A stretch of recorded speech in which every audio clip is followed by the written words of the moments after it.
In an era of multi-hundred-million-dollar shitfests being pumped out by Hollywood on the regular, and these types of films completely taking over the cinemas in the past decade, very rarely these days does the casual movie watcher get to see a mid-budget and well-grounded film that isn't just a stupid superhero movie, rehashed idea, or $300 million sequel. But every once in a while, we see a project seemingly pop out of nowhere that's able to capture the hearts of so many in a time where true filmmaking seems to feel like it's a lost art form. And such was the case with the 2020 Netflix film, Extraction. Extraction came out during COVID when all the theaters were shut down and all new content seemed to come to a halt. And that film was able to do so well, I think, because it helped people remember the days of the mid-budget action movie. Extraction was a film with glorious action set pieces, an engaging lead actor, a well-grounded story, and wasn't trying to push some type of over-the-top political messaging down the audience's throats. So when I found out that Sam Hargrave was making a sequel to Extraction with Extraction 2, I was very excited to see what the continuation of this franchise would look like. So did Extraction 2 live up to my expectations?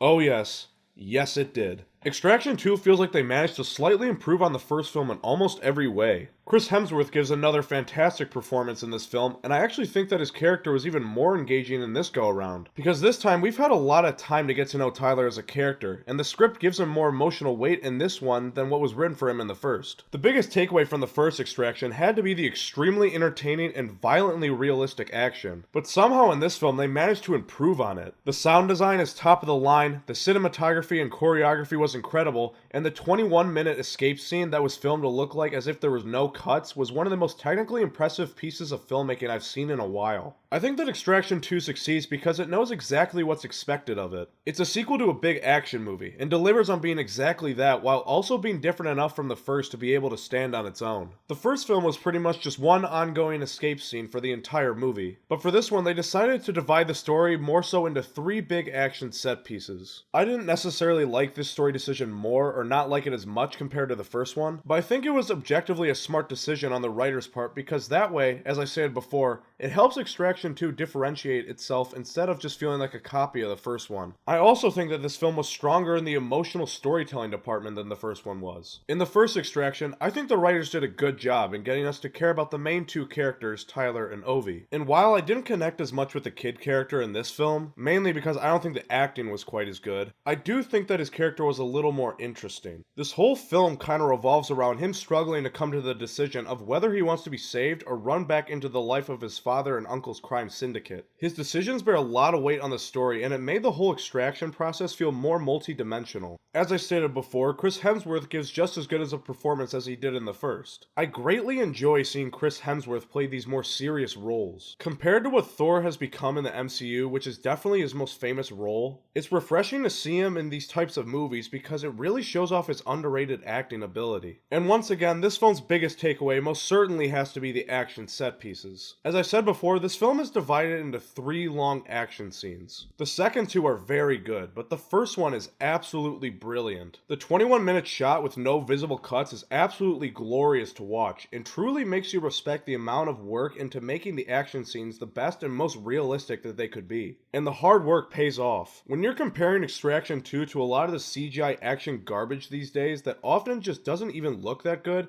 this film has some of the best action I've seen in recent memory. In conclusion, if you're looking for something new to watch on Netflix these days that isn't just the modern type of big nothingness films that are getting pumped out these days, I highly recommend that you watch the Extraction films. They're both very well made and had me smiling and on the edge of my seat the whole time. And it really just makes me hope that more films like this start to get made in the near future.